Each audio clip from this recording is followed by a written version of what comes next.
For the Spirit God gave us does not make us timid, but gives us power, love, and self-discipline.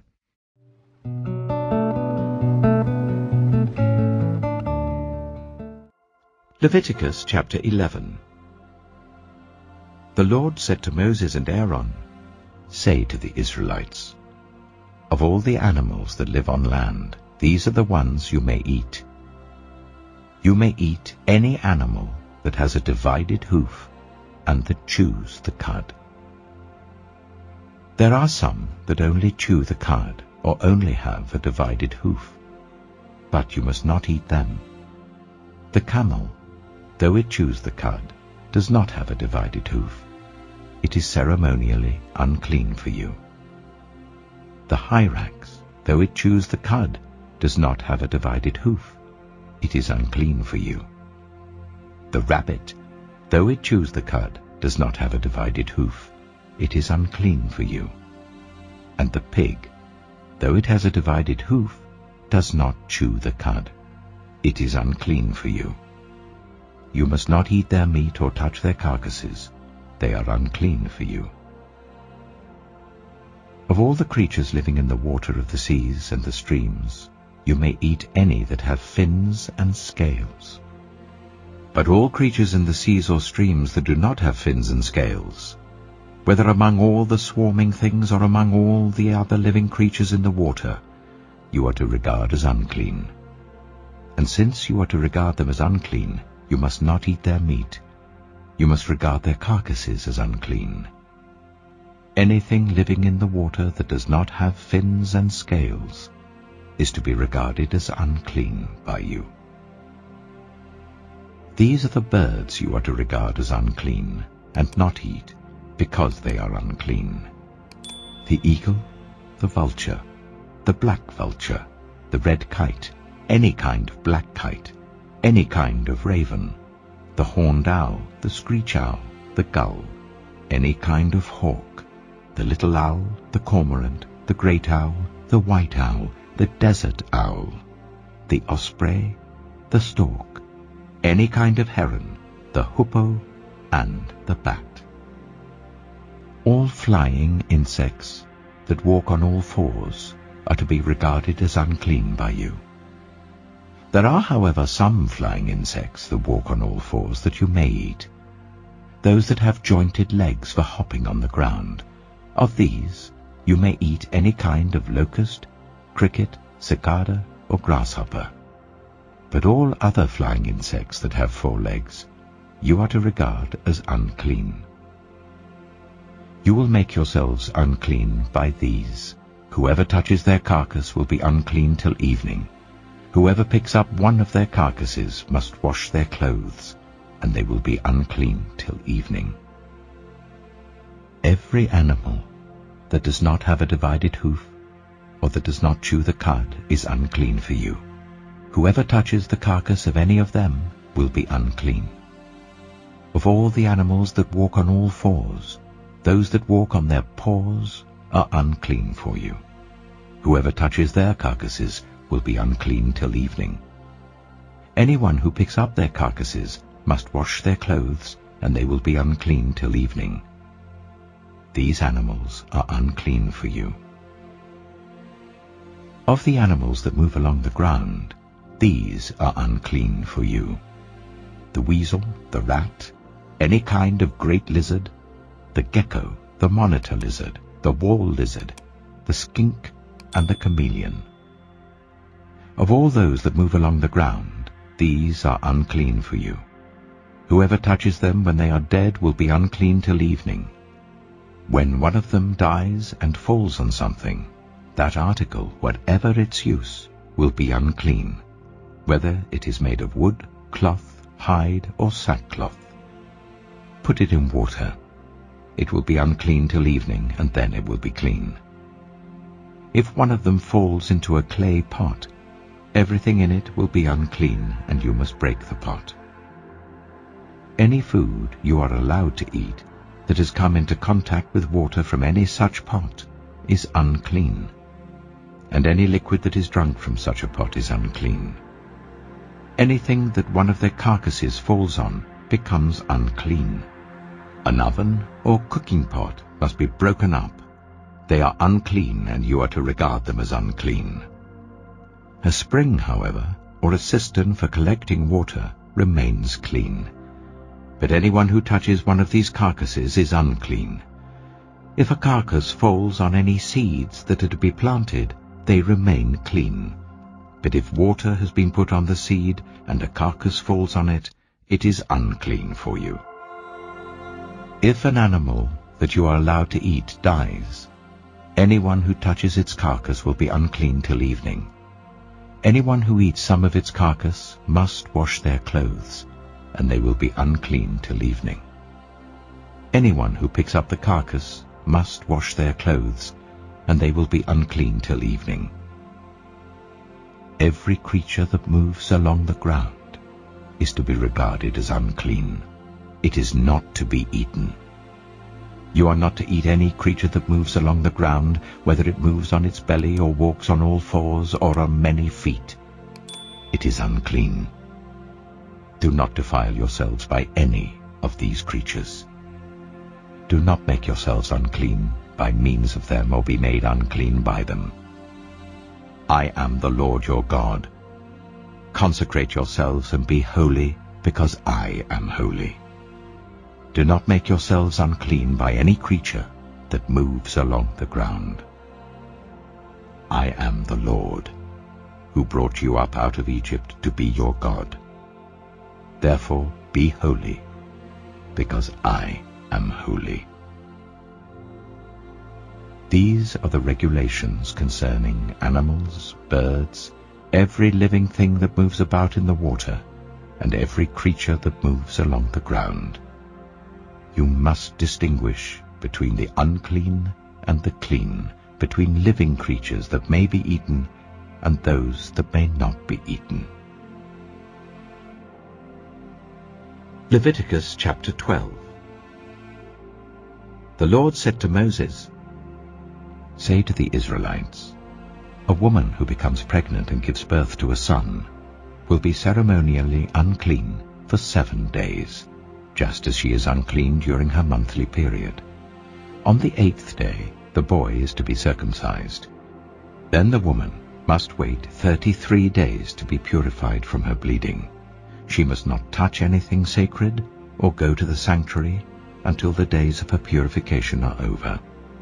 If she gives birth to a daughter, for 2 weeks the woman will be unclean as during her period.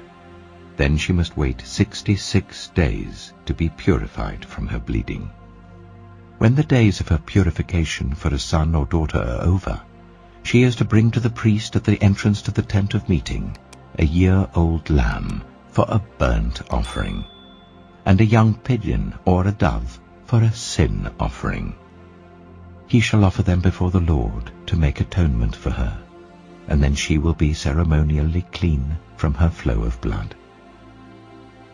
These are the regulations for the woman who gives birth to a boy or a girl. But if she cannot afford a lamb, she is to bring 2 doves or 2 young pigeons, one for a burnt offering and the other for a sin offering. In this way the priest will make atonement for her, and she will be clean." Leviticus chapter 13. The Lord said to Moses and Aaron, "When anyone has a swelling or a rash or a shiny spot on their skin that may be a defiling skin disease, they must be brought to Aaron the priest or to one of his sons who is a priest.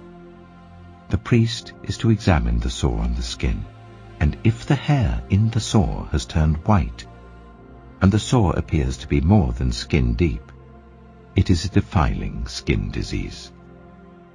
When the priest examines that person, he shall pronounce them ceremonially unclean.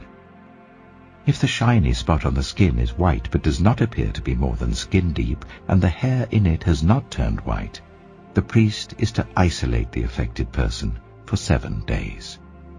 On the 7th day, the priest is to examine them. And if he sees that the sore is unchanged and has not spread in the skin, he is to isolate them for another 7 days.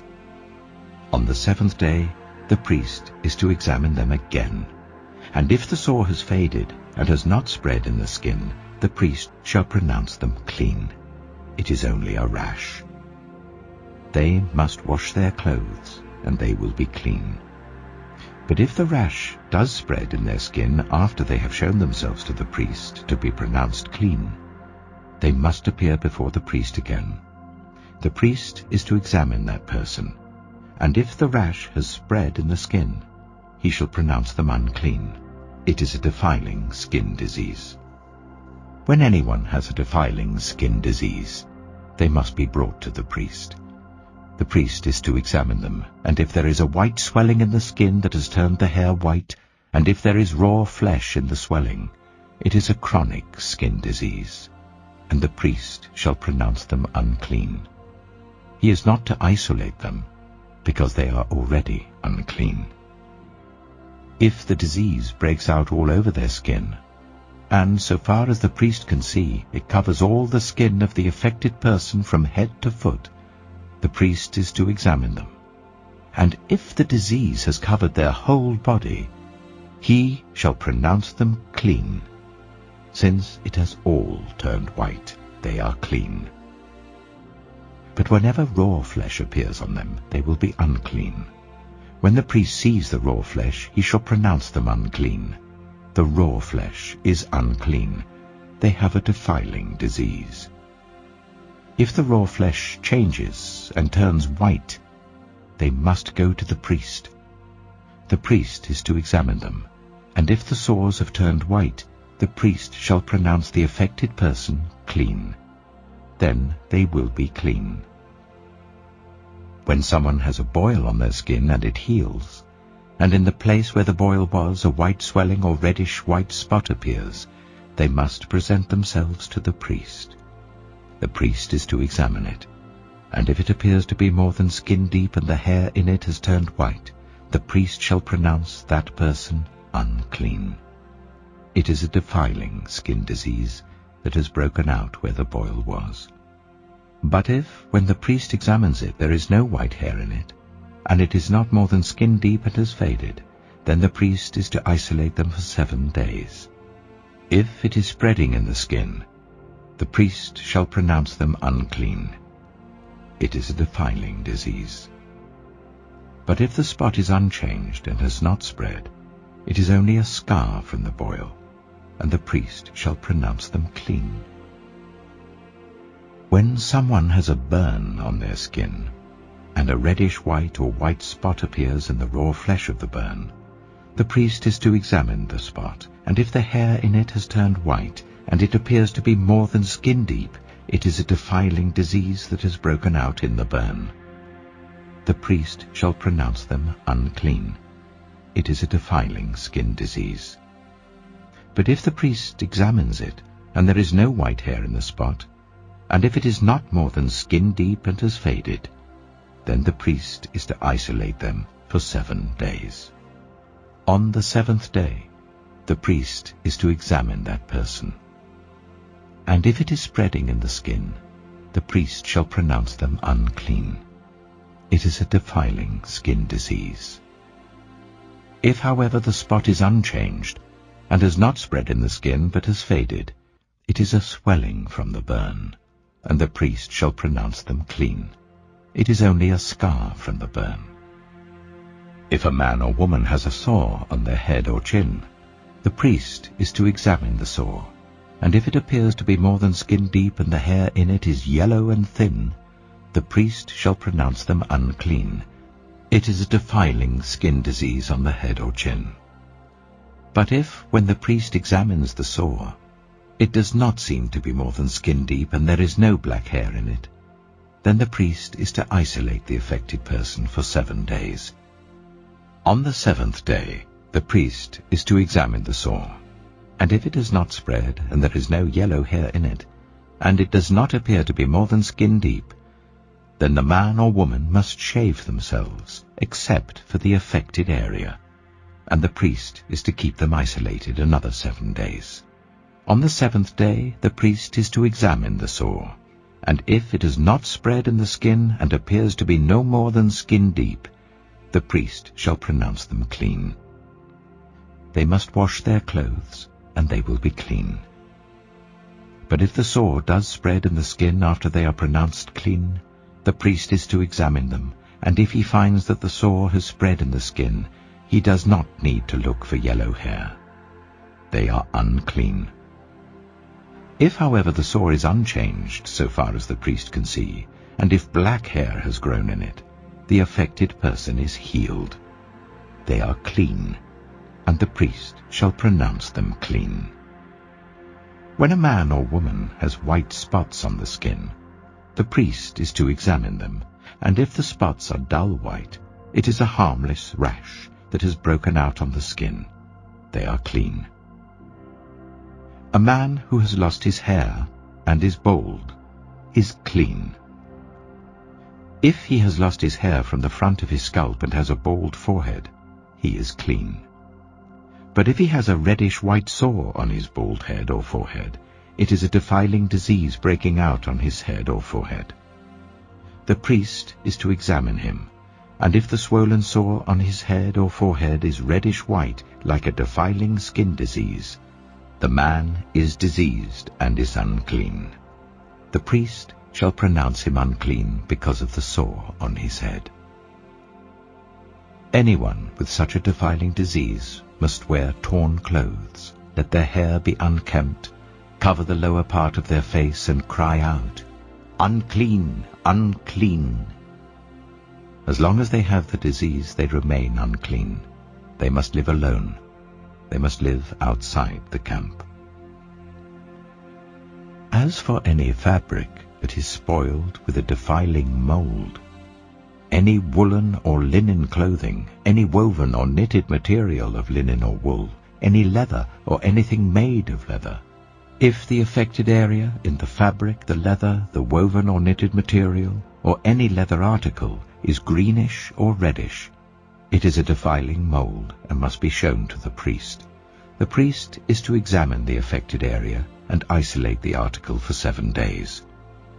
On the 7th day he is to examine it, and if the mold has spread in the fabric, the woven or knitted material, or the leather, whatever its use, it is a persistent, defiling mold. The article is unclean. He must burn the fabric, the woven or knitted material of wool or linen, or any leather article that has been spoiled, because the defiling mold is persistent. The article must be burned.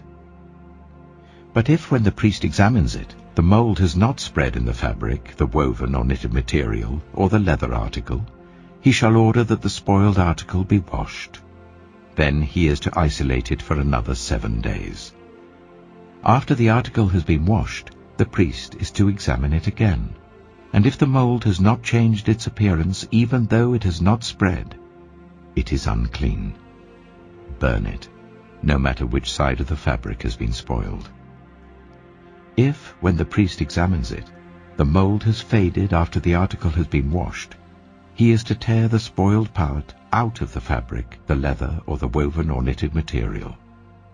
But if it reappears in the fabric, in the woven or knitted material, or in the leather article, it is a spreading mold. Whatever has the mold must be burned. Any fabric, woven or knitted material, or any leather article that has been washed and is rid of the mold must be washed again. Then it will be clean.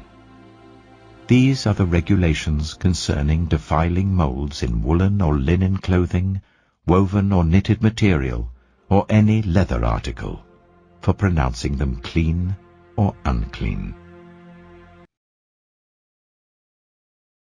Finally, brothers and sisters, whatever is true, whatever is noble, whatever is right, whatever is pure, whatever is lovely, whatever is admirable, if anything is excellent or praiseworthy, think about such things. Whatever you have learned, or received or heard from me, or seen in me, put it into practice, and the God of peace will be with you. The grace of the Lord Jesus Christ be with your spirit. Amen.